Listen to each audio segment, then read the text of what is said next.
Сәлем достар, бүгін біз кішкентай балаларға арналған осындай носки тоқитын боламыз. 3 айлықтан 6-9 айға дейін кие беруге болады. Міне енді бізге ол үшін жіп керек болады. Қалың жіп қыста кию үшін осындай қалың жіп алсаңыздар болады. Қандай жібін алсаңыздар да өз еркілеріңізде. Мен қазір осындай қызыл жіп алдым, қызыма тоқимын. Бізге қайшы керек болады, өлшеуіш керек болады. Енді қандай түрін алсаңыз да өзіңіз білесіз. Сым керек болады. Енді жібімізді алып, алдыңғы сабақтарда біз өтіп кеттік, сыммен қалай тоқу керек екенін. Соған қарап бастап тоқсаңыздар болады. Мен қазір 32 ілмек іліп аламын. Енді өздеріңіздің қандай носки, қанша жастағы балаға тоқисыздар, сондай көлемде ілмекті іліп алсаңыздар болады. Маған қазір 32 ілмек керек. Яғни сіздердің іліп алған ілмектеріңіз 4-ке бөліну керек.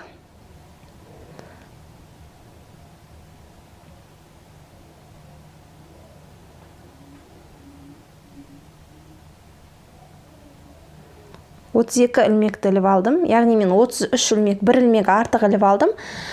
Қазір көрсетем. Мына сымды суырып тастаймыз.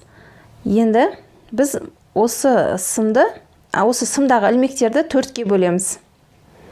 4 сымға бөліп 8-8-ден бөліп аламыз. Бөліп аламыз. Мына осылай. Енді мен бірінші 9 ілмек алдым, яғни мен 1 ілмекті артық алған болатым. Оны осы сымдарды біріктіру үшін керек маған, ілмектерді біріктіру үшін 1 ілмекті артық алдым. Енді қазір қараңыздар, міне соңғы, мына ең бірінші ілмекті сымға іліп аламыз. Іліп аламыз осылай. Міне қайталап қараңыздар. Осылай іліп аламыз. Содан кейін соңғы ілмекті осы жаңағы іліп алған ілмектің үстінен өткізіп, қараңыздар, қайталап істесеңіздер жалпы оңай. Осылай аласыздар да жаңағы іліп алған ілмекті қайтадан орнына апарасыздар. Сөйтесіздерде мұндағы тұрған, салбырап тұрған жіпті, екі жіпті тартсаңыздар, орнына келеді. Яғни менің артық алған 1 ілмегім арқылы осылай біз біріктірдік. Бұлай жасамасаңыздар да болады, маған просто осылай әдемі көрінеді, білінбей әдемі көрінеді. Сол үшін осылай 1 ілмекті артық алып, осылай біріктіріп алсаңыздар болады. Енді біз бір оң, бір теріс тоқимыз. Бірінші ілмекті оң тоқимыз. 1 ілмек оңға, екінші ілмекті теріс тоқимыз. Осылай қайталаймыз. 1 оң, 1 оң, 1 теріс, 1 оң, енді келесі теріс. Біз рабочий жіпті бер қарай алып, теріс тоқимыз. Осылай 1 оң, 1 теріс. Осылай біз қайталаймыз. Яғни бір 6 сантиметрге дейін біз бір оң, бір теріспен айналдырып тоқып шығамыз. Осының барлығын тоқисыздар. Міне 6 сантиметрмен тоқып алдым.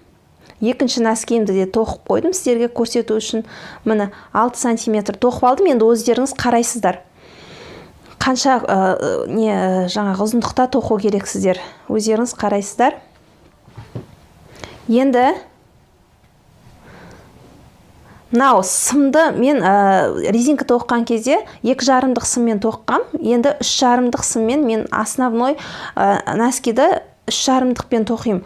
Себебі мына резинкасы жиырылып әдемі көріну үшін кішкене жіңішке жіппен тоқыған дұрыс. Әдемі көрінеді сонда.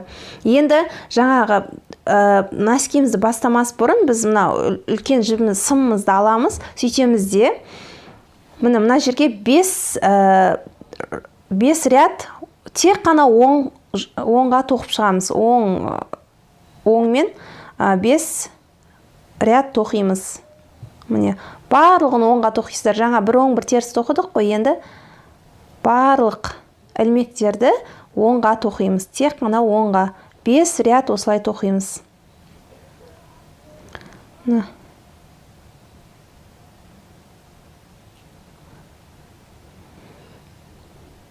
Міне тоқып болдым, 5 ряд оңға. Енді бізге өкшені шығару керек болады. Ол үшін осылай жібімізді 3 сымға бөліп аламыз, яғни 2-ге бөлеміз.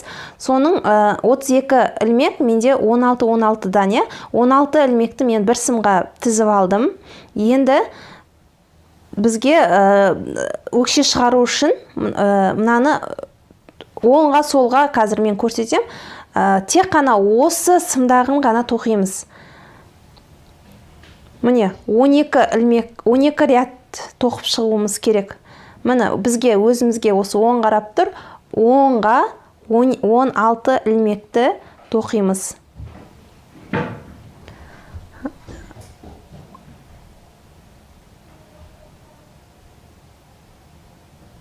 Он алты ілмек тоқып алдық. Біз кері айналдырамыз жұмысымызды.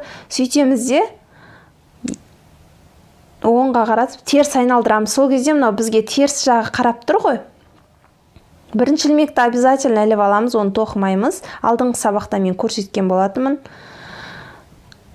Іліп аламыз, осылай тоқымай. Енді біз мұны теріс қарап тұр, біз енді бұл жағын теріс тоқимыз. Бізге қандай узор қарап тұр, дәл сондай узормен тоқитын боламыз. Яғни теріс 16 ілмекті тоқып шығамыз.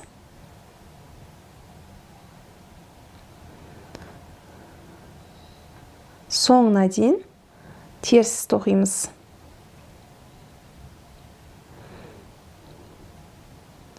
Соңғы ілмекте теріс. Енді жұмысымызды кері айналдырамыз.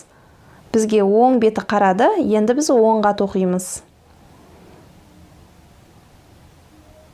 Бірінші ілмекті тоқымайсыздар, оны іліп аласыздар, ұмытпаңыздар. Міне, оңға тоқып шығамыз. Осылай оң беті қараған кезде оңға, сол беті қараған кезде сол жақпен тоқып шығасыздар. 12 ряд тоқимыз. Бірінші ілмекті тоқымаймыз, соңғы ілмекті теріске тоқимыз, себебі бізде кромочный болып шығу керек. Соңында біз ілмектерді ілу үшін керек. Қазір қарап отырсаңыздар, түсінесіздер. Міндетті түрде осы соңғы ілмекті теріс тоқисыздар. Енді ұмытып кетпеңіздер, осы соңғы ілмекті теріс тоқып кері айналдырамыз. Енді бізге теріс жағы қарады, яғни біз теріс тоқып шығамыз. Бірінші ілмекті тоқымаймыз, іліп аламыз. Ары қарай теріс тоқимыз. Рабочий жіпті бері қарай қалдырып тоқимыз. Енді міне қараңыздар, 12 ряд тоқып шықты мен. Енді біз мынандай өкше шығу үшін, осындай қайрылып өкше әдемі болып шығу үшін енді біз бұлай жасаймыз. 3-ке бөлеміз, осы 16 ілмекті 3-ке бөлеміз. Яғни екі жағына 5-5-тен, мына ортасында 6 жіп тұрады. 6 ілмек. Енді ол үшін біз бұлай тоқимыз. Бірінші ілмекті іліп аламыз. 5 ілмек тоқимыз. 2, 3, 4, 5. Біз 5 ілмекті тоқып алдық. Енді 6 ілмек ортасындағы 2, 3, 4, 5. 5 ілмек тоқып алғаннан кейін соңғы 6-шы ілмекпен мына жақтағы 5 ілмегіміз бар ғой шетіндегі, соның 5-ші ілмегін екеуін бірге алып қысқартамыз. Яғни біз екі жағынан қысқартып отырамыз. Қазір соңғы ілмекпен мына 5-ші жіпті, 5-ші ілмекті бірге алып қысқартамыз. Кері айналдырамыз жұмысымызды. Бұл өкше шығу үшін осылай екі жағынан қысқартып отыруымыз керек. Яғни 5-5-тен бөліп алған жіп де ешқандай ілмек қалмас үшін. Ортаңғы, тек қана ортасындағы 6 ілмекті қана тоқимыз да, екі жағындағы 5-5-тен қалдырғанды қысқартып отырамыз. Міне 2, 3, 4, 5. Міне енді мынау 6-шы ілмекпен мына жақта қалған 5-ші ілмек екеуін бірге қосып қысқартамыз. Бірге қысқартамыз. Кері айналдырамыз. Бірінші ілмекті іліп аламыз, тоқымаймыз. 1, бұл бірінші болып есептелінеді. 2, бірінші ілмекті ешқашан тоқымаймыз, тек іліп алып отырамыз. Бізде әдемі узор түсу керек сол үшін. Міне соңғы 6-ші ілмек пен мына жақтағы соңғы ілмек екеуін біріктіріп тоқимыз, яғни қысқартамыз. Екі жағында ешқандай ілмек қалмау керек. Тек қана ортасындағы 6 ілмекті ғана тоқып отырамыз. Кері айналдырып теріске тоқимыз. Өзімізге теріс қарап тұр, яғни теріс тоқимыз. Бізде бүйіміз қалай қарап тұрады, солай тоқимыз. Міне соңғы ілмек пен мына жақтағы соңғы ілмекті екеуін бірге қысқартамыз. Теріске қарай қысқартамыз.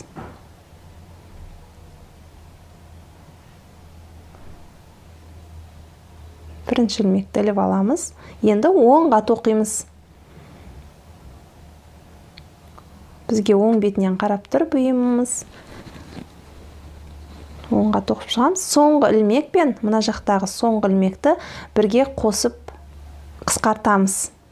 Осылай екі жағындағы ілмектер қалмай, тек 6 сымны 6 ілмек қалғанға дейін тоқимыз. Міне қараңыздар, мен тоқып алдым, уже 6 ғана ілмек ортасындағы қалды. Енді біз осыны оңға бір рет тоқып шығамыз. Оңға осы 6 ілмекті тоқып аламыз да. Енді біз мына жақта жаңа біз тоқыдық қой, тоққан кезде 12 рет тоқыдық, яғни 12 реттен бізден 6 ілмек мына жерден іліп алуымыз керек. Кромочныйдан шыққан жолдан біз 6 ілмекті іліп аламыз. Ол үшін біз ең шетіндегі мына ілмектерді қараймыз. Мына бірінші тұрған ілмекті, мына тұрған бірінші ілмекке біз бір ілмек іліп аламыз. Осы ілмекті толығымен, 2 жіпті толығымен сымға іліп аламыз да, жұмыс жібінен бір ілмекті іліп аламыз. Бұл бізде бірінші ілмек. Міне екінші ілмек тілеміз. Көрініп тұрма сіздерге? Екінші ілмек тілеміз. Үшінші ілмек тілеміз. Яғни 6 ілмек іліп алуымыз керек. Жаңағы қысқартылған ілмектердің орнын қайтаруымыз керек.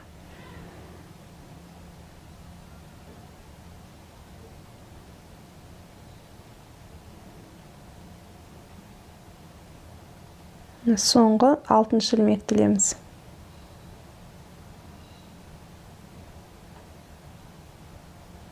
Мына жақта 6 ілмек ортасындағы біз тоқыған мына жақтан 6 ілмек тілдік, 12 ілмек болды.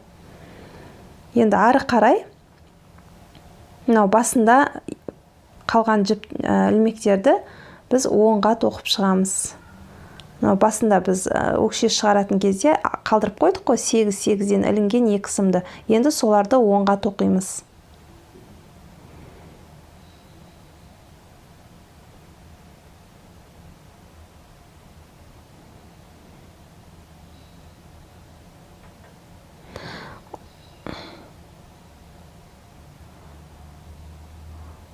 Осыларды тоқып болғаннан кейін бізде екінші бетінен дәл жаңағы бірінші жағынан тоқтық қой, 6 ілмекті іліп алдық. Енді екінші жағынан да осы тұрған ілмектерден біз 6 ілмек іліп алуымыз керек. Екі жағында бірдей болу керек. Егер сіздер 5 ілмек ілетін болсаңыздар, 5 ілмек, 6 болса 6, екі жағында бірдей ілмектер іліну керек. Бірінші ілмекті ілеміз.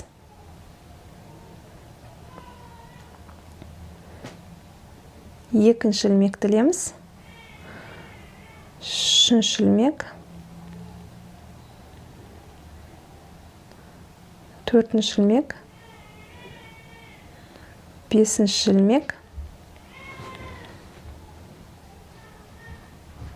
Алтыншы ілмек тілеміз. Енді бір ряд тоқып аламыз. Оңға.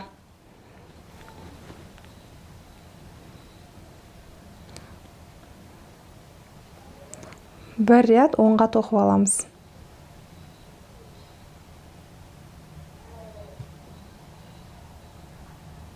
Біз мұны тоқып алдық. Енді қараңыздар, басындағы қалған 8-8-ден қалған 16 жібіміз, 16 ілмегіміз мынау тұр. Енді мына жақта біз соң ортасында қалған 6 ілмек пен екі жағынан алған 6 ілмекті біз бір сымға іліп алдық. Сосын бізде қараңыздар, бізде екі жағынан 5 ілмектен 10 ілмек қысқартылды ғой. Ал біз 6-6-дан 12 ілмек алдық, яғни 2 ілмек бізде артық. Осы артық 2 ілмекті біз қысқартып тастаймыз қазір. Ол үшін біз мұны қараңыздар. Мына тұрған бірінші ілмекті біз солға қарай жатып тұру үшін, ілмегіміз әдемі болып көріну үшін осылай іліп аламыз екінші сымға. Қайталап қарап алыңыздар. Міне осылай ілеміз. Келесі ілмекті де дәл солай аламыз да, қайтадан жаңағы сымға іліп, оны 2 ілмекті бірде қысқартамыз. Яғни бізде бір ілмек уже қысқартылды. Ары қарай оңға тоқимыз. Оңға тоқып шығамыз. Сосын соңғы 2 ілмек келген кезде тоже қысқартамыз. Яғни 2 ілмекті біз қысқартып тастаймыз. Жаңағы артық іліп алған. Міне соңғы 2 ілмек қалды. Енді бізде бұл оңға қарай жатып тұру үшін, жаңа сол жаққа қарай жатып тұрды, енді бұл оңға қарай жатып тұру үшін, әдемі көріну үшін қысқартқан кезде. Енді біз қараңыздар, артқы жағынан келіп, 2 ілмектің артынан келіп аламыз. Міне артынан келіп, сымымызды өткізіп, қысқартамыз. 2 ілмекті осы жерде қысқартамыз. Оңға тоқимыз, бірақ артқы жағынан әкеліп қысқартамыз. Дәл осылай мен сияқты алсаңыздар болады. Мына жерде де 1 ілмек қысқартылды, яғни 2 ілмек қысқарттық. Енді бізде алды табанынан кішілеу болып, әдемі болып көріну үшін, мынау алдыңғы жағын мында 2 ілмекті қысқартып тастаймыз. Яғни бізде қазір 32 ілмек болып тұр, бірақ 2 ілмекті тағы да іліп тастаймыз да 30 ілмек қалдырамыз. Ол үшін жаңа қысқартқан сияқты 1 ілмекті былай осылай солға қарай жату үшін біз 2 ілмекті іліп алып, қайтадан орнына әкелеміз де қысқартамыз. 2 ілмекті бірге қысқартамыз. Ары қарай оңға тоқимыз соңына дейін, яғни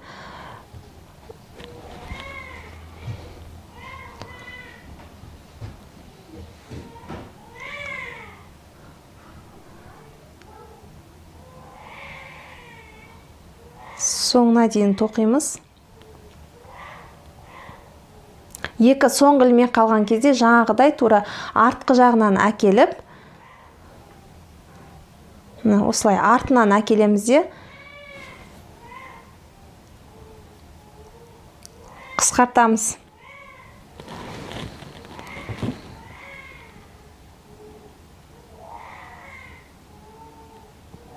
Осылай қысқартып алдық. Енді біз ары қарай круговой оңға тоқып шығамыз. Біз енді круговой тоқимыз, яғни ары қарай міне мынау қысқартқан жерге дейін, қысқартатын жерге дейін тоқып шығамыз. Мен 7, қараңыздар, линейкамен өлшеген кезде менде 7 сантиметр шықты. 7 сантиметр тоқып шығамын. Міне қараңыздар, тоқып шықтым. 7 сантиметр өздігіңізден круговой оңға ілмектермен іліп тоқып шығамыз. Енді қысқартамыз. Міне бұлай әдемі шығу үшін енді ілмектерімізді екі жағынан қысқартып отырамыз. Енді ол үшін жаңағы біз қысқартқан кезде айттым ғой, бір жағы солға қарап тұру керек, екінші жағы оңға қарап тұру керек деп. Солай екі жағынан қысқартып отырамыз. Бірінші ілмегімізді іліп аламыз. Екінші ілмегімізді де солай іліп аламыз да. Қайтадан, міне екінші ілмегімізді де қайтадан сымға іліп, екі ілмекті қысқартамыз.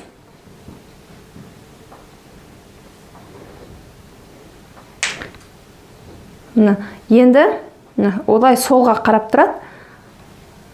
Енді оңға тоқып шығамыз соңына дейін, яғни екі ілмек қалғанға дейін.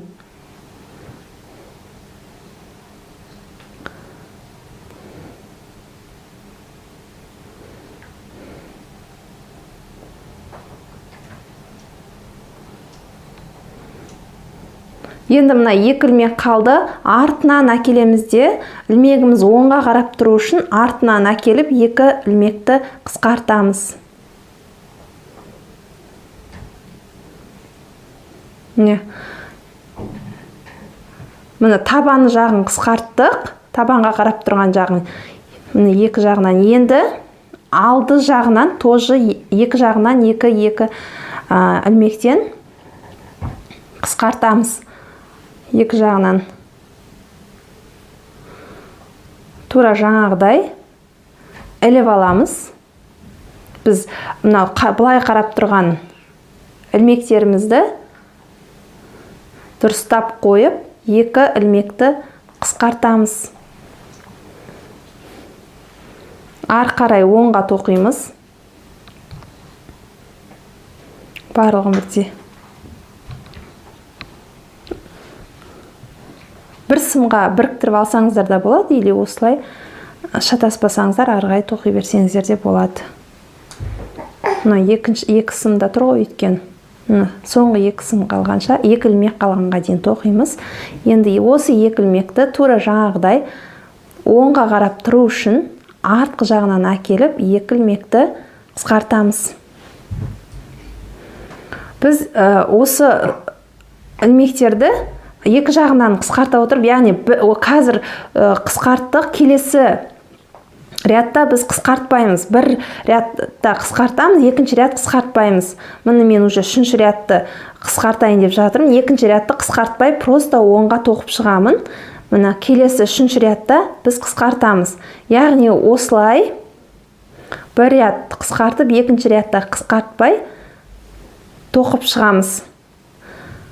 Бізде соңында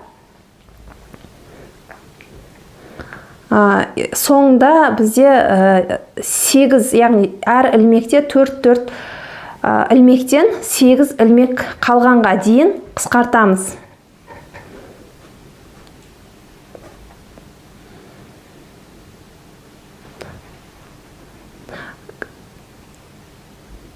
Бір ряд қысқартпаймыз, екінші ряд қысқартамыз. Осылай тоқымасаңыздар әдемі көрінбей қалады.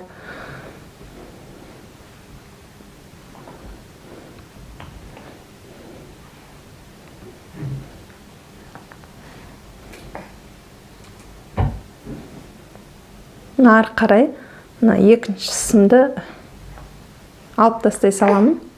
Екі сымды ғана қалдырамын. Оңай түсінікті болу үшін. Енді ары қарай өздеріңіз тоқып шығыңыздар. 4 ілмектен қалғанға дейін. Мына жақта 4, артында 4, әр сымда 4 ілмектен 8 ілмек қалу керек. Міне 8 ілмек қалды. Енді біз бұны қатты, бұларды қысқартатын болсақ, үшкір болып кетеді. Сол үшін біз 8 ілмекті қысқартпай қалдырамыз. Қырқып тастаймыз. Керек емес, артық кішкене ғана жасырып тастау үшін ғана жіп қалдырамыз.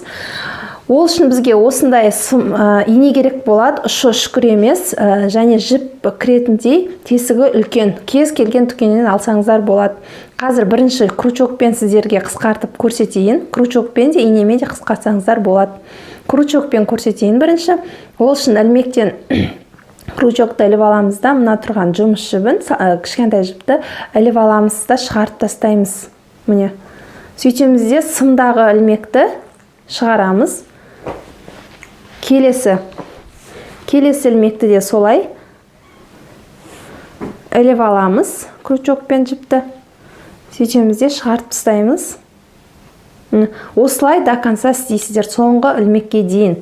Мен енді маған инемен кішкене ыңғайлы. Мына жағы тесігі үлкен. Жұмысты да кішкене жеңілдетеді, инемен жасаған. Мына екі ілмекті бірдей өткізіп аламыз. Сөйтеміз де сымды алып тастаймыз. Келесі жағынан 4 ілмекке де осы инемен іліп аламыз да, сымды алып тастаймыз. Сымды шығарып тастаймыз. Сөйтеміз де мына жібімізді тартамыз.